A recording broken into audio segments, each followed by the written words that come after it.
you so much.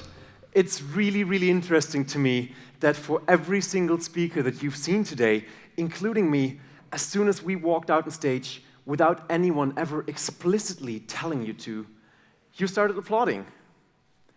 And then it's also really interesting to me that every single speaker, including me today, walking out on stage after you applauded, said, "Thank you."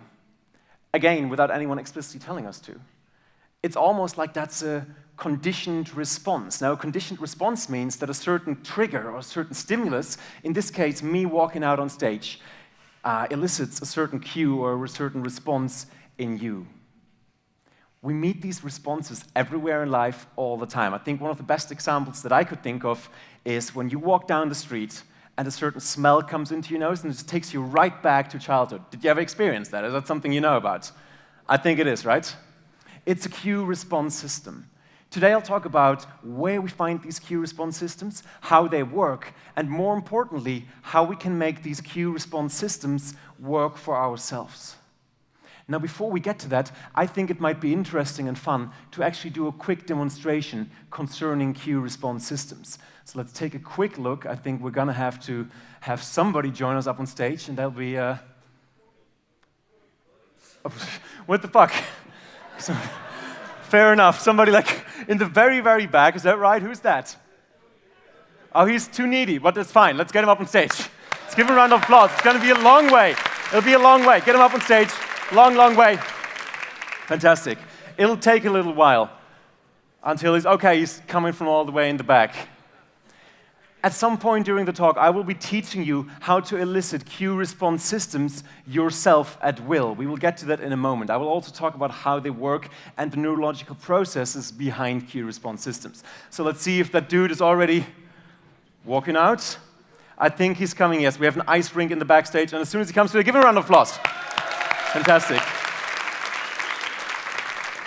How are you? I'm Timon. It's a pleasure to meet you. Are you good? Fantastic. Tony, you good? Yeah. Amazing. Did you enjoy the talk so far? Yeah. Yes. And did you have... Inspiring. Really inspiring. Yeah. And did you have a good day today? Sure, for sure. Amazing. Tony, can you do me a favor and maybe think back to a moment from last week or the last few days that made you happy, something that made you feel really good? When I was reading about marketing, Good. the function of marketing in the computer, in the AI, Fantastic. Yeah, okay. That is already good enough. It's good enough for me. Now, Tony, being a marketer, come up to the front. Being a marketer, you already obviously know about conditioning, don't you? Conditioning? You might. I'll explain it to you. I'm not sure if you realize, but every time since you've been on stage and you smiled or said, "Yes, I touched your arm," did you notice this? Yeah. It's strange, isn't it? Put your hand out, Tony. Put your hand out. Just realize what happens in your mind, that your mind go blank. When we go back up there and the memory might be linked to the spot in your mind. Just realize what happens when we go up your arm and we touch that arm. Can you feel that happiness coming back in you? Yeah. Does it feel good? It's a conditioned response. It's a neurological response. The cool thing, Tony, is that you can do this yourself as well. Would you like me to show you? Of course. Extend your hand. Perfect. Move your own hand up there. Go ahead. And move it slowly up there. And just realize that when you touch that arm, it comes right back to you, doesn't it? Just touch that arm. How does that feel? Weird. It feels weird, but good enough, yeah? I think that's good enough. Give him a round of applause. Get your seat. Thank you, Tony. Fantastic. I think that was good for a quick demonstration. Thank you, Tony. Now I'm seeing some of you thinking, what the heck did we just see? What just happened? What we just did was a very, very quick and very brief demonstration of conditioned response in action. The first time I got into investigating conditioned response was when I was 12 years old, and I saw a hypnosis show being played at a holiday park. And to me, seeing that hypnosis show was the most magical thing I had ever seen. And it was the moment that I decided that I wanted to become a hypnotist or a mentalist or a magician.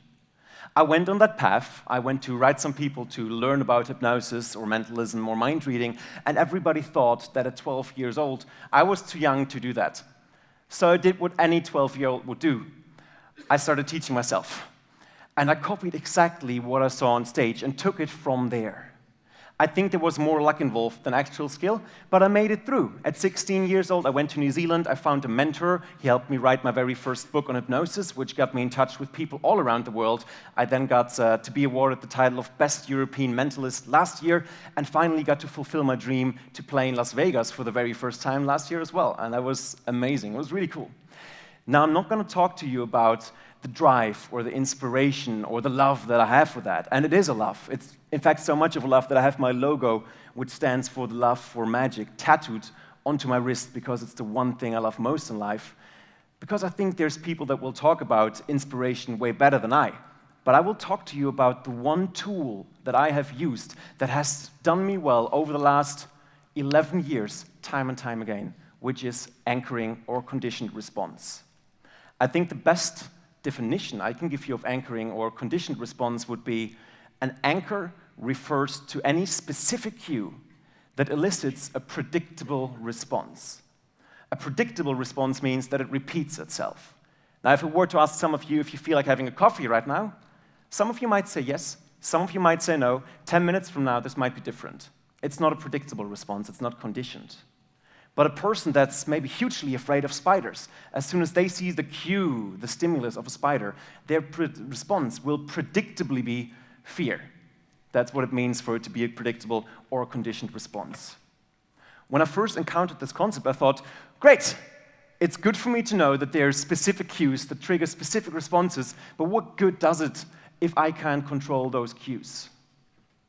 I will let you in on 2 secrets about conditioning.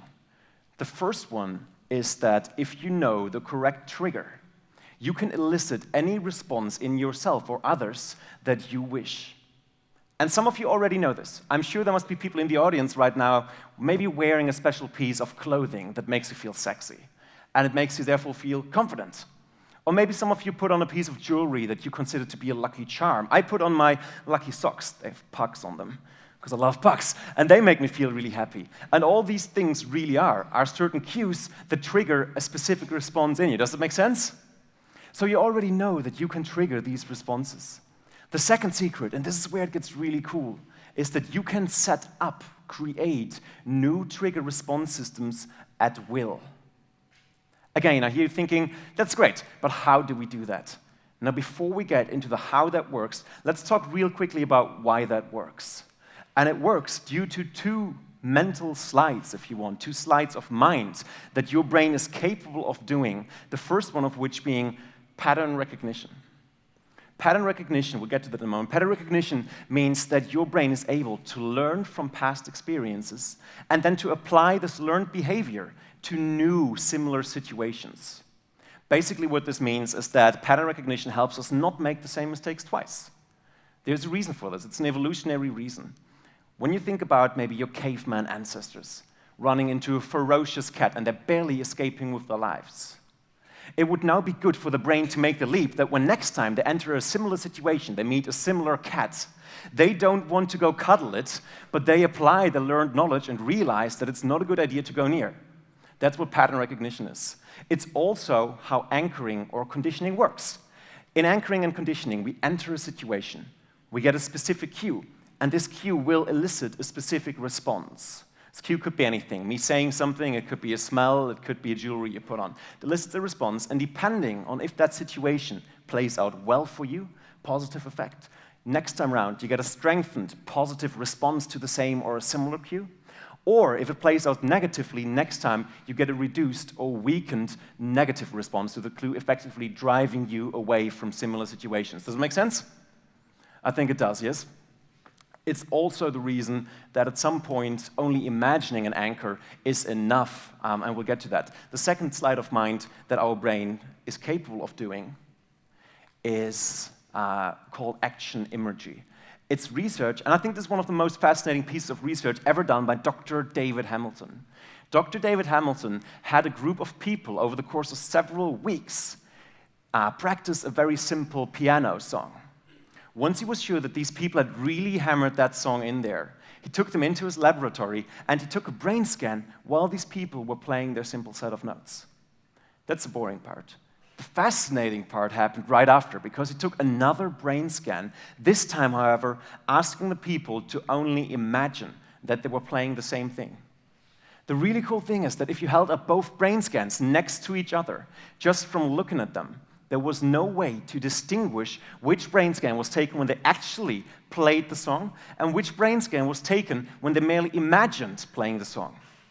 What this tells us is that in our brain, there is no essential difference between having an actual experience or vividly imagining it.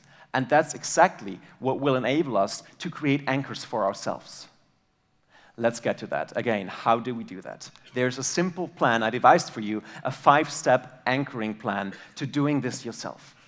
The first step that we will always want to take when we set up a new cue response system for ourselves is to decide on a stimulus and a state. The state could be the emotion that you want to anchor, maybe happiness or confidence or focus or concentration. For the sake of demonstration, we will do this together in a moment. Let's say that the cue, the trigger that we will use is going to be this, placing your thumb and your forefinger together like this. Do it with me. Place your thumb and your forefinger together. Fantastic, like you did it before. Amazing technique. Love it. Very well done. The response to this state, the response to this trigger will be, I think happiness is a good one. That's generally accepted to be a good state of mind to be in, isn't it? I think that will be good. Happiness will be the response. The next step you will want to take is to vividly imagine this state. And the simplest way I found of doing that is to find 2 or 3, better 3, memories where that state is prominent. We just did that when we had our volunteer on stage with one single memory. 2 or 3 memories are going to be better. So if you're not already thinking about it, please start finding 2 or 3 memories where you felt happy. They could be really prominent, they could be fresh, they could be spectacular, or it could be something as simple as that you really liked your sandwich this morning. It could be something very straightforward. But wherever the emotion of happiness is prominent, that's going to be good for this. Step number 3 is going to be to step inside this daydream. This is where you're going to utilize your brain's ability to imitate a real experience. I'll walk you through the script in a moment. Once you're there, and once by stepping inside your daydream, you pump that emotion up to as highly as you possibly can, in that very moment, you will apply your stimulus, essentially training yourself to respond to this stimulus with the state that you want to respond that way.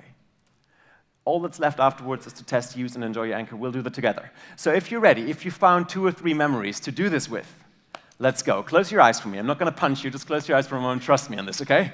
Fantastic. Take your first memory, and this could be the stronger memory, or it could be the first one that comes up in your mind. And when you have that, then focus on the visual aspect of that memory. What do you see? Where are you? Who's with you?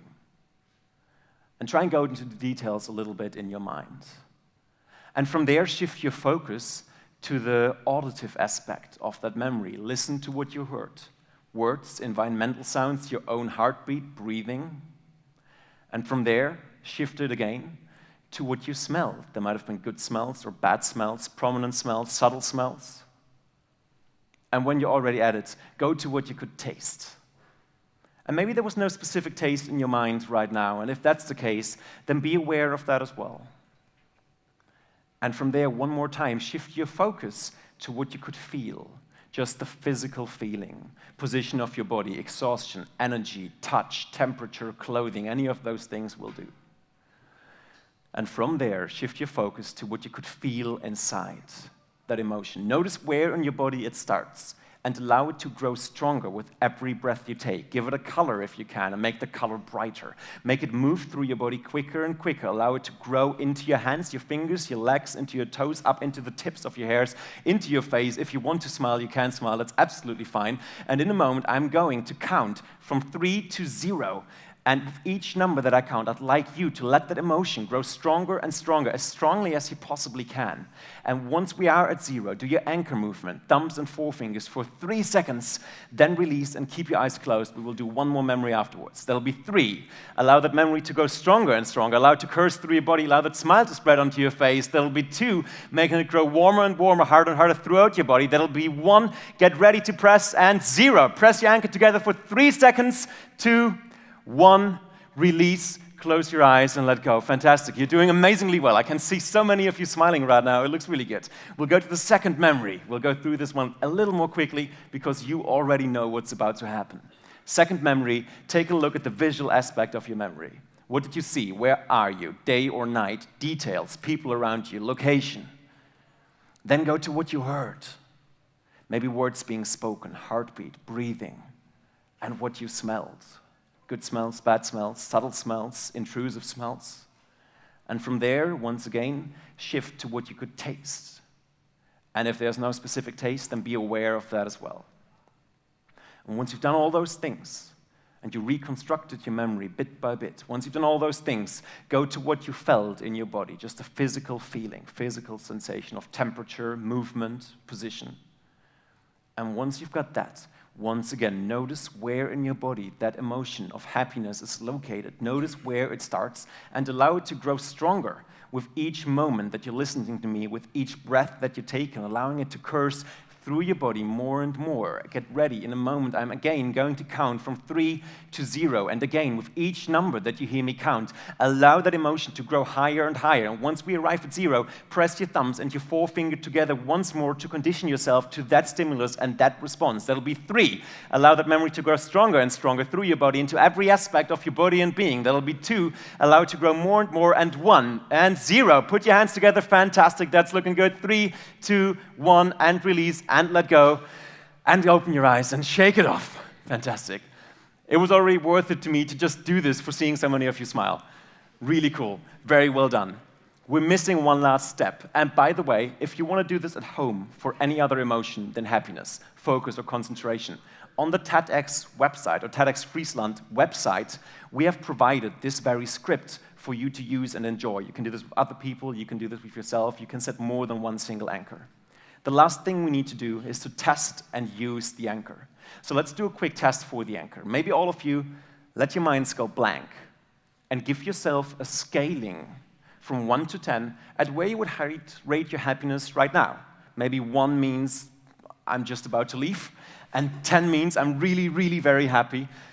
Let your mind go blank. It might be 3 or 4. It might be somewhere in the neutral, I'm happy every day kind of vibe.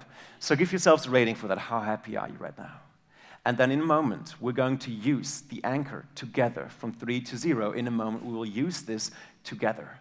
And at 0, you will press your anchor together. You'll do this for 10 seconds, and you will do your very best to bring that emotion of happiness up again. And we will test it against where you are right now.